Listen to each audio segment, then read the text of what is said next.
Hi everyone, welcome back to my channel. Today I will explain about Naamah.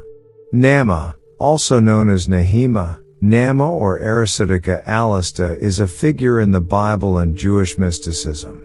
She is described as being an angel of prostitution, and one of the Succubi mates of the fallen archangel Samael in Zoroastric Kabbalah. Naamah is a spirit of women's sexual autonomy and sacred erotic rights. Naamah rules the ecstatic point where sex, spiritual ecstasy, and music intersect. Those who comprehend this point and seek to attain it are her constituency.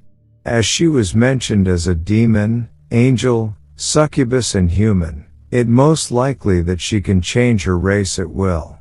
She is generally identified with the daughter of Lamech.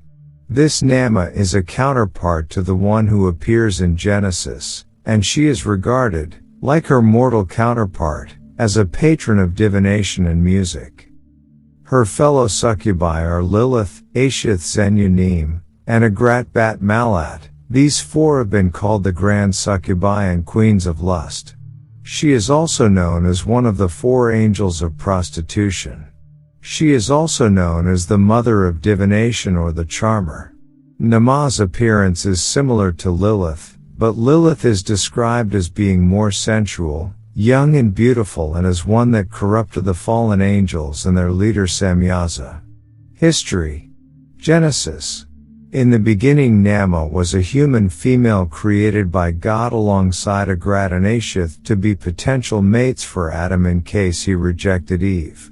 When Adam proposed to all of them, they rejected Adam's advances with only Eve accepting.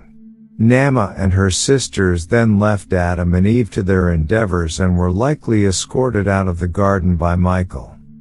Naamah and Lilith lived in the Red Sea coast where they were expelled by God. Right before the war in heaven, Naamah was approached by Beelzebub as she laid by the Red Sea, who was smitten by her, resulting in the two having a sexual union. Their union resulted in the rapid birth of Beelzebub, who joined his father in the civil war. After the war in heaven and the fall of man, Naamah became a queen of demons, alongside her sisters, as a consort to Satan, of who her sisters also consort with, ruling over the eastern quarter, Damascus. According to the Zohar, after Cain kills Abel, Adam separates from Eve for 130 years. During this time, Naamah visits him and bears his demonic children, who became the Nashim, although these plagues are also often attributed to being of Lilith's creation, but the story varies as they all do.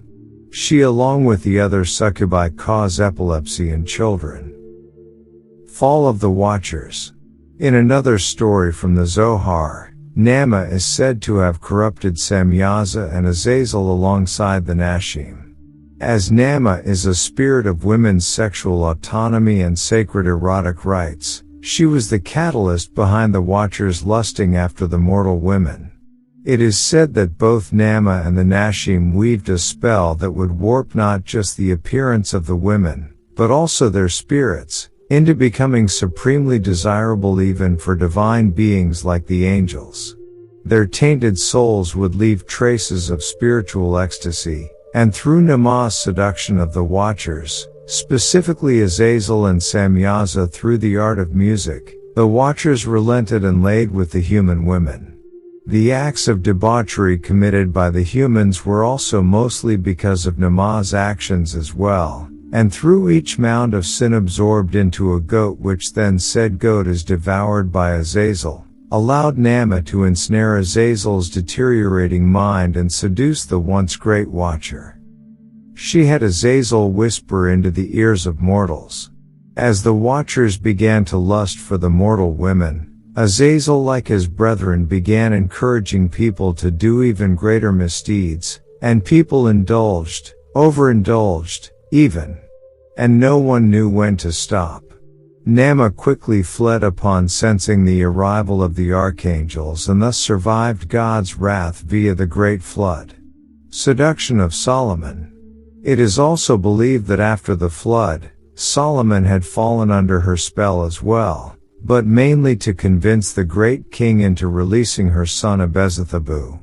This, however, failed, and Naamah was understandably furious, especially since her powers could not penetrate the holy barrier that surrounds Solomon's temple. As such, she requested the aid of Agrat, where the latter would send her daughters she begot by David, Solomon's father, into entering the temple and seduce the king's mind and body after they became his wives. They successfully had him defect from his worship of God, which made Solomon lose his power over the demons he subjugated, including Abezathabu.